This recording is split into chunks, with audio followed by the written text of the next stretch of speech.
presentes, sejam muito bem-vindos ao Dimensão Cultural, o lugar no universo de filmes, séries, livros e games se encontram. E hoje nós vamos embarcar numa aventura no mundo bruxo para falar de Harry Potter e o Cálice de Fogo. Chegamos ao quarto livro e a gente já consegue perceber aqui uma diferença no ritmo da narrativa. Não quer dizer que Harry Potter vai perder a sua essência, muito pelo contrário, a gente consegue ainda ver em O Cálice de Fogo a essência dos 3 primeiros livros, a gente consegue ver a escrita, o estilo da J.K. Rowling, mas agora, o Harry tá mais velho, então ele vai passar por coisas muito mais sombrias, Tanto que nesse livro a gente vai ter realmente a volta do Voldemort, então ele tem que encarar desafios cada vez mais sombrios, perigos cada vez mais mortais e, obviamente, enquanto um adolescente, ele agora vai passar por novas situações como relacionamentos amorosos. Então, em comparação com os 3 livros anteriores, esse livro ele tem um tom mais juvenil, Ele deixa um pouco o tom infantil mais para trás e foca num tom mais juvenil. Mas a essência de Harry Potter ainda está aqui. E a gente já consegue ver que existe assim, um clima mais obscuro na primeira cena do livro, que também é a primeira cena do filme, Apesar de não ter sido tão explorada assim, que é justamente o Voldemort com o Bartol Crouch Jr. e o Rabicho na casa dos Riddle, Tanto que o caseiro vê a luz da casa acesa e resolve investigar, só que coitadinho, O caseiro, ele não se dá muito bem nisso. Só que no livro a gente tem momentos muito interessantes do tipo, a gente descobre que aquela casa era a casa dos Riddle e que há anos atrás toda a família foi morta, sendo que um dos funcionários da casa foi considerado culpado. Só que a gente sabe que não foi ele, que foi o Voldemort que voltou. O Voldemort, enquanto ainda era Tom Riddle, ele não era Voldemort ainda, ele vai e mata toda a família do pai. E isso é muito interessante, é um detalhe muito legal, porque esse momento, esse primeiro capítulo, é um ótimo início de uma história policial, porque é meio que a ideia de que o criminoso voltou à cena do crime, sabe? Tanto que o Voldemort tá de volta agora. E ao longo do diálogo dele com os seus servos, que o caseiro escuta antes de morrer, a gente vê que o Voldemort fala pro Rabicho que ele vai ter um trabalho muito importante nesse ano, que todas as pessoas, qualquer servo dele, daria uma mão para fazer esse trabalho.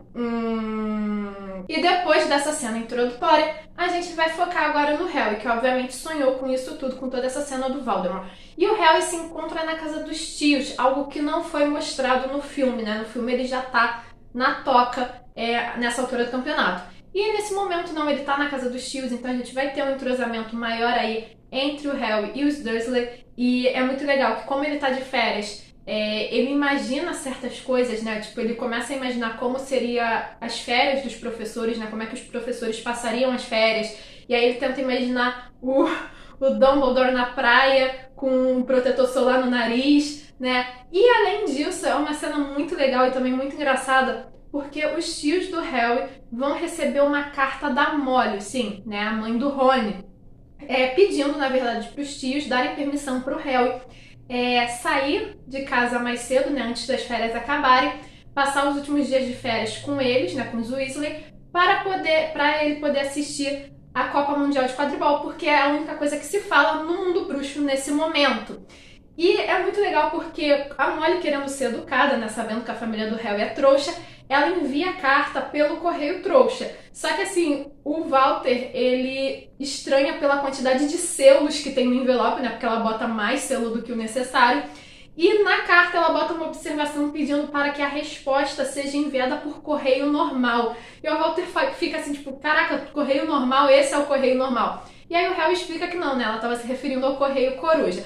Obviamente que os Dursley gostam, Vão concordar com isso, porque eles querem se livrar do Harry o mais rápido possível. E é na toca que o Harry e os leitores vão conhecer o Gui e o Carlinhos, que voltam para casa para assistir a Copa Mundial de Quadribol junto com a família. Isso é muito legal, Esse entrosamento entre os Weasley, mas eles não vão ficar tanto tempo assim na toca, porque a gente já parte para a Copa de Quadribol, E é um momento muito legal porque a gente vai ter toda aquela dinâmica que aparece no filme, A ideia da chave de portal, a ideia de que o Cedrico vai com eles, e o Cedrico ele é muito mais simpático no livro, do que no filme. Porque assim, o Cedrico no filme eu acho que ele não é muito bem aproveitado, então ele já tem uma vibe mais mitidona, até porque os próprios alunos de Hogwarts fazem com que ele seja mais metido, Então no livro ele acaba sendo mais simpático. o pai dele nem tanto, né? O Amos Diggory, ele já tá, assim, enchendo o saco a essa altura do campeonato, elogiando o filho. Mas aí eles chegam na Copa Mundial de Quadribol, eles assistem o jogo. É legal que nesse momento também a gente vai ter a apresentação da Narcisa Malfoy, né, no livro. A primeira aparição dela é nesse 4º ano e não só lá no final como rola no filme. E ela já não deixa uma impressão muito boa no Harry logo de cara, né? Ele acha que ela tem uma cara meio azeda, meio de metida, meio de nojenta, né? Então, assim, é legal ver que o Draco ele não tava lá só com o pai, né? Assistindo a Copa, ele tava com a mãe também. E a gente conhece a Winky, né? Que é uma elfo doméstica muito fofinha, mas também muito medrosa, que a gente descobre que ela era a elfo do Bartô Crouch. E a gente vai ver que rola toda aquela confusão na Copa Mundial de Quadribol, onde Comensais da Morte tacam fogo no acampamento. A gente vai ver que a Marca Negra vai ser conjurada no ar, e é nesse momento que o bicho pega. Porque o Harry, o Rony e a Hermione, eles vão ser pegos bem ali na região, na área onde a Marca Negra foi conjurada. E aí vai todo mundo achar que foram eles, que eles quiseram fazer piada, ainda mais pelo fato de que a varinha do Harry é que foi usada para conjurar a marca, né? Uma informação que não tem no filme, o Harry perde a varinha no meio da confusão e aí usam a varinha dele para conjurar a Marca Negra, né? Só que no final, depois do Amos Diggory encher tanto o saco, né? Descobre-se que não foi o Harry, na verdade, tadinha, pegam a Winky com a varinha, acham que foi ela que conjurou. O Bartô Crouch, ele dá um esporrão no Diggory, acho sensacional porque o Diggory já estava muito chato com isso, só que depois ele é muito escroto com a Winky, né? Ele oferece roupas pra Winky, pra ela deixar de ser um elfo doméstico, ela fica desesperada porque ela não quer ganhar roupas, então se dá uma peninha muito grande. E é aquilo, né? A gente vê que o Bartô, ele não é, assim, uma pessoa super boazinha, super inocente. E estamos prestes a embarcar para Hogwarts, onde a gente tem umas cenas bem legais. Não necessariamente que trazem muita informação, mas são cenas muito fofinhas de chamar atenção, como por exemplo, no domingo à noite, antes deles embarcarem para Hogwarts, a gente tem um entrosamento dos Weasley, mais o Harry e a Hermione na sala de estar da família, ou seja, alguns lendo o livro, os outros conversando, outros jogando um jogo, a Molly tricotando, e assim, é muito gostoso, sabe? É um clima muito gostoso que a J.K. Rowling conseguiu mostrar nessa cena, que é uma cena até que vale a pena ser mencionada, né? Aquele clima aconchegante dos Weasley, que a gente pensa assim, cara, eu quero passar pelo menos um fim de semana com eles, porque eu quero fazer parte desse entrosamento familiar.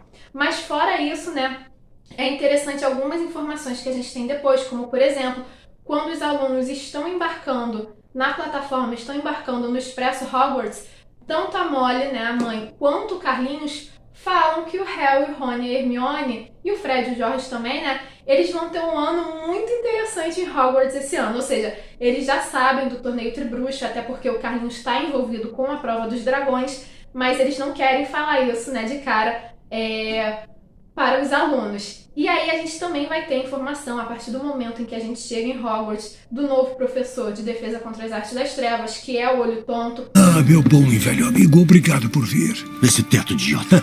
Soubemos também que um dia antes do Olho Tonto embarcar para Hogwarts, tentaram invadir a casa dele, né? Ocorreu assim um acidente em volta da casa dele. E a gente vê, né, que no final não foi paranoia dele, foi verdade, tentaram invadir a casa dele, não só tentaram como conseguiram, mas isso a gente só vê mais pra frente. E aí, chegando em Hogwarts, a gente tem a notícia do torneio Tribruxo que vai acontecer.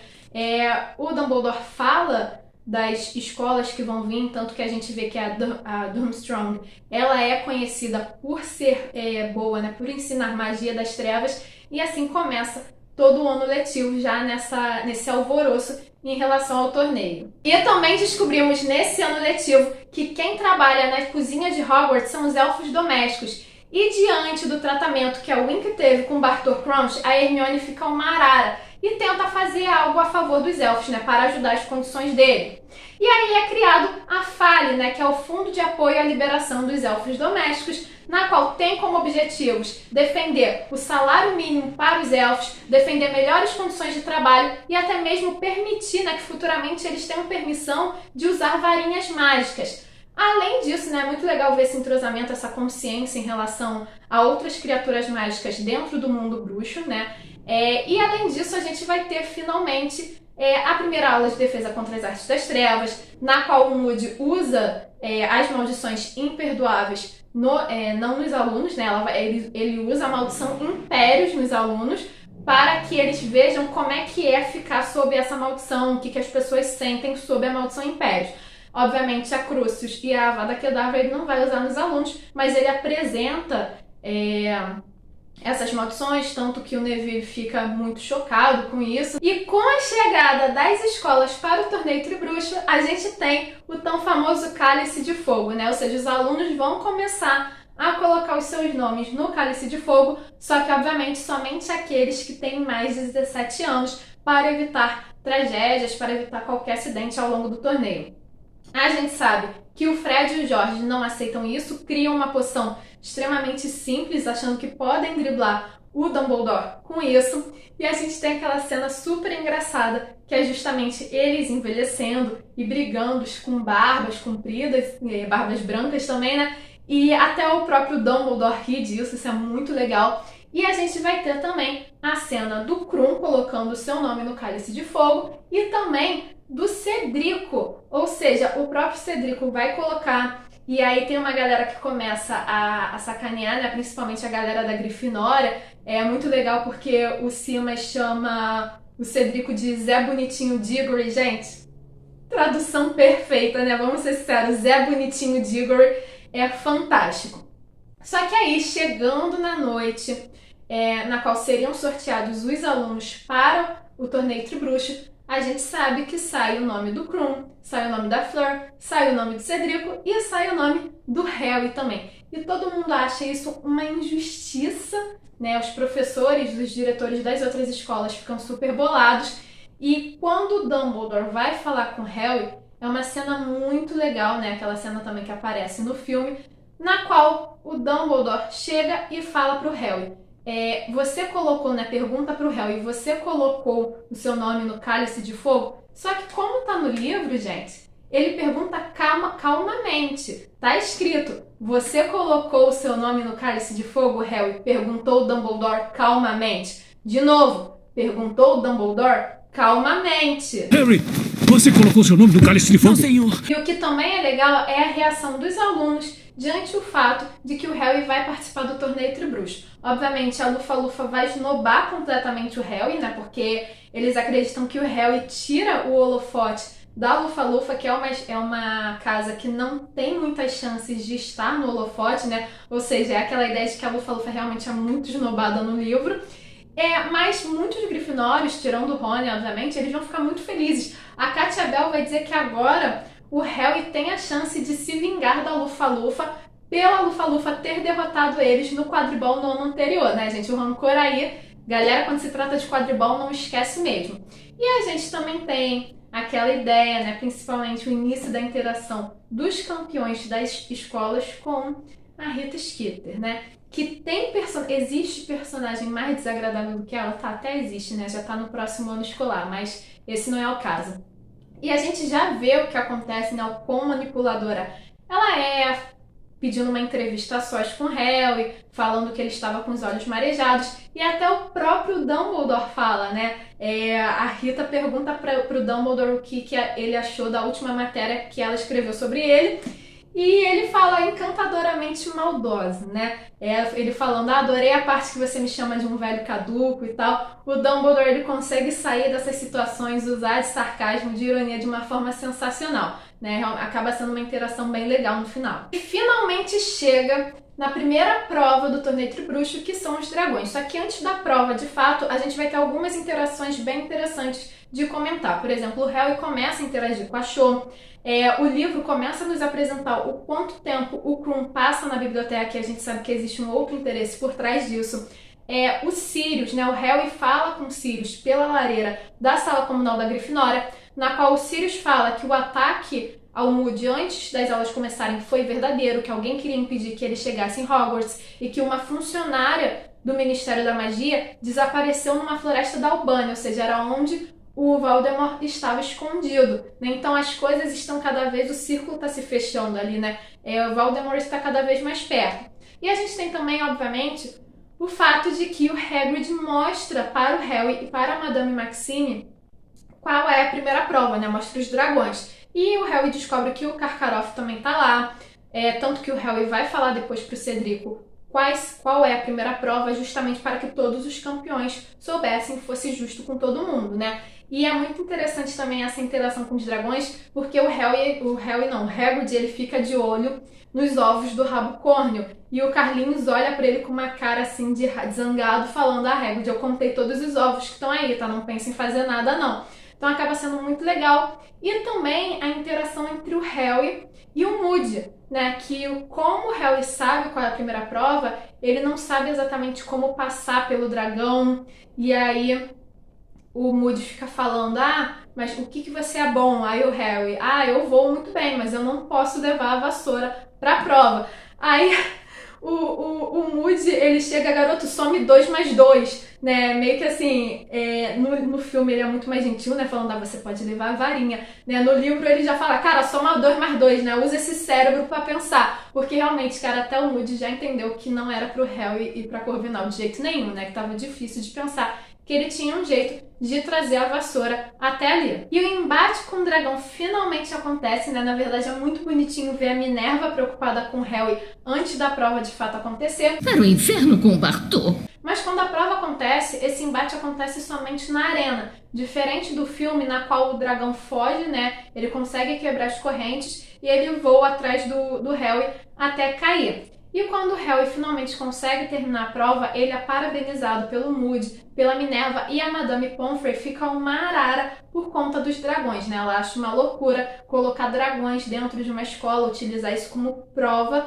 num campeonato estudantil. É a pessoa mais sensata dali, pra ser sincera, né? Porque errada ela não tá. Temos também a interação em relação ao baile de inverno, porque depois da primeira prova, várias garotas tentam convidar o Harry para o baile. Ele tenta convidar a Cho, só que ela já tinha aceitado o convite do Cedrico, até que o Rony e o Harry vão partir para os mais óbvios, né? Hermione e Gina, porque o Rony vai se ligar que a Hermione é uma garota, né? Só que ela já tinha recebido um convite. E a Gina fala que já tinha aceitado o convite do Neville, porque seria a única forma dela poder ir, porque a Gina tá no terceiro ano e os alunos até o terceiro ano não poderiam ir no baile, né? E aí é muito legal porque a gente vê que a Hermione vai com o Victor Krum, o Rony fica cheio de ciúme dela, e a gente também vê o Snape e o Karkaroff conversando, dando a entender o quê? Que a marca negra está ficando cada vez mais forte, ou seja, ao longo desse ano letivo a gente tem todas as pistas, todos os sinais de que Voldemort está voltando, que ele está cada vez mais forte. Então é uma cena muito importante também. E nós temos a segunda tarefa do torneio Tribruxo, na qual o Harry ele vai ter uma ajuda muito grande do Dobby, tá? E não do Neville, como acontece no filme. É o Dobby que acorda o Harry para que ele chegue a tempo. É o Dobby que entrega o Gelricho pro Harry. Mas a gente vê futuramente que isso tudo também manipulado pelo Moody, né? Da mesma forma que o Neville foi manipulado no filme. E após essa prova, a gente vai ter a descoberta de algumas coisas muito interessantes, né? O trio, eles vão a Hogsmeade, eles conseguem encontrar o Sirius, que está escondido numa caverna perto da vila, né? E aí, por exemplo, o Harry fala que ele viu no mapa do Maroto o Bartor Crouch na sala de poções do Snape. Obviamente, depois a gente sabe que é o Bartor Crouch Jr., né? O Harry não se ligou nesse detalhe, mas de novo, é o livro dando várias pistas pra gente. O Sirius, ele acredita nisso, né? Ele sabe que o Bartor Crouch, o pai, no caso, ele não é também uma boa pessoa. Conta a história do Bartor Crouch com o filho, que ele mandou o filho para Azkaban, acusando o filho de ser um comensal da morte. E o Sirius fala uma coisa muito interessante, né, em relação ao Bartor Crouch, que é uma frase assim que, gente, a gente tem que levar para a vida, né? Se você quer ver como uma pessoa realmente é só observar como ela trata os seus inferiores, né? Falando justamente o quanto o Bartor Crouch desvaloriza elfos domésticos, por exemplo. Em relação ao questionamento do Harry, porque o Harry começa a se questionar em relação ao Snape, o Sirius fica na dúvida se o Snape realmente é um comensal da morte ou não, porque acredita que o Dumbledore não deixaria o Snape trabalhar na escola se ele de fato tivesse sido, né? Mas a gente sabe que tem toda uma história aí por trás disso. E aí o Harry tem a visão na penseira, né? E é muito legal que no livro ele não vê somente o julgamento do Bartô Crouch Jr., ele vê o julgamento da Bellatrix também. Ou seja, a gente é apresentado a Bellatrix no livro antes de ser apresentado no filme, assim como outros personagens. É um momento legal, porque o Dumbledore fala pro Harry, né, que a curiosidade não é um pecado, mas que ele tem que ser cauteloso com a sua curiosidade. E o Harry se abre para o Dumbledore, falando do sonho que teve nas férias em relação ao Voldemort naquela casa. Fala que se contacta com o Sirius também. O Dumbledore fala que é compreensível e é muito legal porque o Harry admite que ele também teve um sonho assim, um outro sonho, né, do Dumbledore não, do Voldemort muito furioso castigando o Rabicho durante a aula de adivinhação, porque ele cochilou na aula de adivinhação e o Dumbledore fala que é compreensível cochilar na aula de adivinhação, né? Todo mundo sabe que é a aula mais... Não, se bem que compete com o professor Binns em História da Magia, né? Mas a adivinhação é uma das aulas mais chatas de Hogwarts. E a gente vai ter a prova do labirinto, que é muito mais interessante do que no filme, sério. Na época, eu não achei o quarto filme tão bom, né? Hoje eu reconheço que é uma boa adaptação, porque o Cálice de Fogo é um dos maiores livros, então realmente tinha que cortar muitas coisas. Mas na época eu não achei assim uma grande adaptação, por conta do quanto eles tiraram da prova principal. A gente vai ter no labirinto bicho-papão, explosivinhos, uma névoa dourada que te vira de cabeça para baixo, aranhas gigantes, muito mais ameaças do que o labirinto simplesmente abrindo e fechando as suas paredes, né? Só que aí a gente sabe que o Harry e o Cedrico conseguem chegar até o final, pegam a taça Tribruxo e aí começa-se o rito para o retorno do Voldemort, na qual, né, é a hora que o Rabicho vai entregar a sua mão para ajudar o seu mestre a retornar. E no momento em que o Voldemort retorna, que é um momento incrível, né, terrorizante, que o Harry tá lá assistindo, o Cedrico já está morto, o Voldemort, ele praticamente nos entrega tudo nesse livro. Ele nos entrega todas as informações possíveis. Primeiro que ele fala como ele conseguiu sobreviver todos esses anos, né? Aquela vibe de vilão de filme, de que tá com o mocinho ali pronto pra morrer, né? Pra conseguir matar o mocinho, mas ele tem que explicar o seu plano mirabolante antes. Mas aí o Voldemort, ele vai, né, dizer como ele sobreviveu.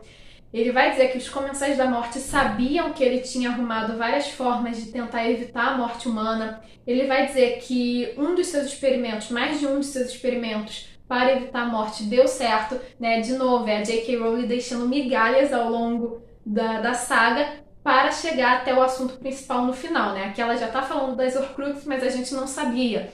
E o Voldemort também fala que Azkaban será aberta, que dementadores e gigantes ficarão ao seu lado, né? Que essa nova guerra vai começar. Mas em meio a isso, o Harry consegue se libertar, ele vai lutar com o Voldemort e a gente tem aquela cena incrível, maravilhosa, poderosíssima, que é o Prior Incantatem, que vai ser justamente esse momento das varinhas gêmeas se conectando que faz com que o Harry se salve e volte para Hogwarts com o corpo do Cedrico, e aí vai ter todo aquele desespero, né? Aquela tristeza, a tragédia anunciada, o que mais temia aconteceu, Voldemort retornou. E a gente tem também, finalmente, o Moody se revelando como Bartô Crouch Jr., tentando, né, prestes a matar o Harry. E é muito legal que quando ele tá lá sozinho com o Harry, ele fala que teve que passar o ano inteiro lutando contra a burrice do Harry, né, tentando manipular a situação diante da dificuldade do Harry de raciocinar. Isso acaba sendo muito legal também, acaba sendo uma cena engraçada, né, um comentário cômico para o leitor. E aí, obviamente, a gente sabe que o Dumbledore impede ele de matar o Harry. Nesse momento, ele pede Veritaserum para o Snape, para o Bartô Crouch se revelar, né? Porque ele ainda estava sob os efeitos da poção polissuco. Nessa mesma hora, o Dumbledore pede para que a Minerva leve um cão preto que está perto do campo de abóboras para o seu escritório, né? A Minerva deve ter ficado assim, caraca, por que eu vou levar um cão preto para o escritório do diretor? Mas tudo bem. E aí o Bartô Crouch, ele fala de uma vez o que tinha acontecido, como ele conseguiu fugir de Azkaban, que foi com a ajuda dos pais, que a mãe não estava mais aguentando ver o filho preso. Só que aí o pai, né, o Bartô Crouch, ficou controlando ele com a maldição Impérios por muito tempo, levou ele para a Copa Mundial de Quadribol porque ele estava se comportando, né? Só que foi uma oportunidade que ele teve de fugir, de conjurar a marca negra e de controlar o pai, né? O Bartor Crouch, ele passou o ano inteiro sendo controlado pelo filho, até o momento em que o filho o matou no campo, né? Nos terrenos de Hogwarts. Então, assim, é um momento, assim, muito denso da história, muito pesado, porque no filme a situação é muito mais simples, né? Ele simplesmente fugiu de Azkaban e ninguém reparou. Tanto que no final do filme, o próprio Dumbledore fala para entrar em contato com o Ministério, porque os Dementadores vão sentir falta aí de um prisioneiro em Azkaban. Então no livro acaba sendo uma situação muito mais densa, realmente bem pesada nesse sentido. E após toda essa revelação em relação a Bartor Crouch Jr., o Harry vai explicar tudo o que aconteceu no cemitério pro Dumbledore e pro Sirius no escritório do diretor. E aí o Dumbledore vai conseguir identificar o Prior Incantatem, vai explicar pro Harry que a varinha dele e do Voldemort estão conectadas por conta dos núcleos gêmeos, só que depois disso o Fudge chega com uma Minerva muito injuriada, porque o Fudge, obviamente, né, já era de se esperar, ele fez besteira. Sendo avisado que um fugitivo estava em Hogwarts, ele vai, né, ele chega à escola, só que ele vai junto com o Dementador. E aí ele podia levar o Dementador e deixar o Dementador no lado de fora, nos terrenos da escola, mas não. Ele entra no castelo com o Dementador, isso por si só já deixa o Dumbledore muito bolado, e assim que ele entra na sala em que o Bartor Crouch Jr. está preso, o Dementador, vendo o Bartor, ele não obedece mais ninguém. Ele vai em direção ao Bartor, suga a alma dele e pronto, né? O estrago tá feito, porque agora não tem ninguém nesse momento para provar que o Voldemort realmente voltou, né? Não tem ninguém para beber a Veritaserum e dizer, não, isso é verdade, tá? O Harry e o Dumbledore não estão mentindo. Isso realmente aconteceu, né? Por quê? Por causa da besteira do Fudge. E aí, por conta disso, o ministro não vai acreditar em uma palavra do que o Harry e o Dumbledore dizem. Ele vai dizer que alarmar o mundo bruxo é fazer com que chegue um pânico e uma bagunça no mundo que ele ajudou a organizar, né? Primeiro que ele tá se achando muito em pensar que ele que organizou tudo sozinho depois do Voldemort ter sido derrotado pela primeira vez, né? O Fudge tá se achando muito, tá fazendo muita besteira, tá se achando muito pra uma pessoa que só faz besteira. E aí o Snape vai tentar argumentar, e nesse momento em que ele mostra a marca negra pro Fudge, ou seja, ele se revela como um ex-comensal da morte para todo mundo, mostra que a marca está muito forte e tal, mas o Fudge continua sem acreditar nisso. E aí o Dumbledore fala que o Fudge está cego de amor pelo cargo. E aí, quando o Fudge vai embora, é muito legal porque ele começa a reunir a Ordem da Fênix na enfermaria de Hogwarts, né? Ele começa a falar pro Sirius se reunir a antiga turma junto com o Lupin, fala pro Hagrid e a Madame Maxime irem atrás dos gigantes. Então é um entrosamento muito maneiro e ele fala pro Snape que o Snape sabe exatamente o que fazer, ou seja, ele já tinha um plano armado com o Snape, né? Esse plano, essas missões do Snape são extremamente secretas, a Ordem não sabe, né? Então é muito legal todo esse entrosamento e também a construção do Snape como um herói, que é isso que ele não deixa de ser, né? Um herói assim por trás das cortinas, mas ele tá sempre ali fazendo a coisa certa. Nós temos também um momento em que o Dumbledore abre o jogo com todos os alunos das 3 escolas dizendo que Voldemort voltou. É uma cena muito legal, no filme também é uma cena incrível, né?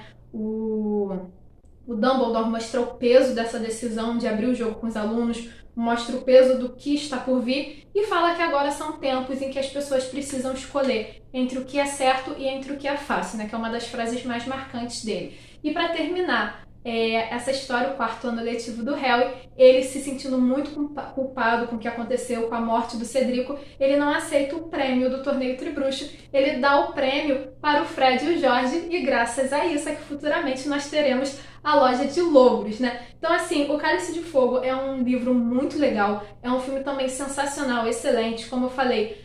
Na época que estreou, eu não achava que ele era uma boa adaptação por conta dos cortes que foram feitos, mas hoje eu vejo que ele é uma adaptação excelente, né? Ele foi uma adaptação que tentou manter o mais fiel possível, né? Tentou se manter o mais fiel possível em relação ao que aconteceu nos livros. Infelizmente, não dava realmente para colocar tudo aqui. E por conta do tempo de filme, tinham que tirar umas cenas assim que nem são tão necessárias, mas eram cenas muito interessantes de serem vistas em tela. Mas acaba sendo também uma diversão garantida. E vocês, gostam de Harry Potter e o Cálice de Fogo? Tanto o livro quanto o filme? Acham que o filme é uma boa adaptação? Quais cenas que tem no livro que vocês acham que também poderia estar no filme? Deixe a opinião de vocês aqui nos comentários e não se esqueça de curtir esse vídeo e de se inscrever no canal para continuar acompanhando as nossas aventuras. Nos vemos na próxima!